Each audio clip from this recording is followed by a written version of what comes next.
پھوٹیں گی اور خداوند کا ہاتھ اس کے بندوں پر ظاہر ہوگا اور ہمارے دشمنوں پر غضبناک ہوگا۔ کیونکہ دیکھ خداوند آگ لے کر آئے گا اور اس کی رتھیں گرد باد کی مانند ہوں گی، تاکہ وہ اپنا غضب قہر سے اور اپنی دھمکی آگ کے شعلے میں لائے۔ کیونکہ خداوند آگ سے تمہیں دنیا اور تلوار سے تمہیں نو بشر کے ساتھ چھیڑے گا، اور خداوند کے مقتول بہت ہوں گے جو اپنے آپ کو کسی کے پیچھے باغات کے لیے پاک اور صاف کرتے تھے، اور جو خنزیر کا گوشت اور مکروہ چیزیں اور چوہے کھاتے تھے۔ خداوند فرماتا ہے کہ ان کے کام اور ان کے منصوبے سب کے سب فنا ہو جائیں گے۔ اقوام کی دعوت۔ پر میں ان کے کاموں اور ان کے خیالوں کو جانتا ہوں۔ وہ وقت آ گیا ہے کہ میں سب قوموں اور زبانوں کو جمع کروں گا، سو وہ آئیں گے اور میرا جلال دیکھیں گے، اور میں ان کے درمیان ایک نشان نصب کروں گا، اور جو ان میں سے بچ گئے انہیں قوموں کے پاس ترشش اور فوت اور لوط اور ماشاک اور روش اور توبل اور یوان اور دور دراز کے ان جزائر کو بھیجوں گا جنہوں نے میری شہرت نہیں سنی اور میرا جلال نہیں دیکھا، تو وہ قوموں کے درمیان میرے جلال کی بشارت دیں گے۔ اور خداوند فرماتا ہے کہ وہ تمہارے سب بھائیوں کی تمام اقوام کے درمیان سے گھوڑوں اور رتھوں پر اور پالکیوں میں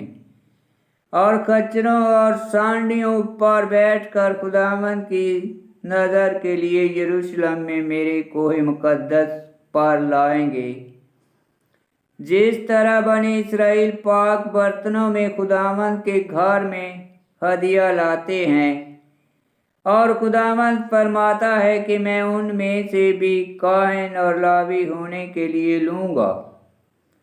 خداوند فرماتا ہے کہ جس طرح نیا آسمان اور نئی زمین جنہیں میں بناؤں گا میرے حضور قائم رہیں گے، اسی طرح تمہاری نسل اور تمہارا نام قائم رہے گا۔ اور خداوند فرماتا ہے کہ نئے چاند سے لے کر نئے چاند تک اور سبت سے لے کر سبت تک تمہیں نو بشر میرے آگے سجدہ کرنے کے لیے آئیں گے، اور وہ باہر نکلیں گے اور ان آدمیوں کی لاشوں کو دیکھیں گے جنہوں نے مجھ سے سرکشی کی، کیونکہ ان کا کیڑا نہ مرے گا اور نہ ان کی آگ نہ بجھے گی، اور ہر بشر ان سے نفرت کرے گا۔ آمین۔ خداوند کا پاک کلام کا پڑھا اور سنا جانا باعث برکت ہو۔ خداوند تیرا شکر ہو۔ آمین۔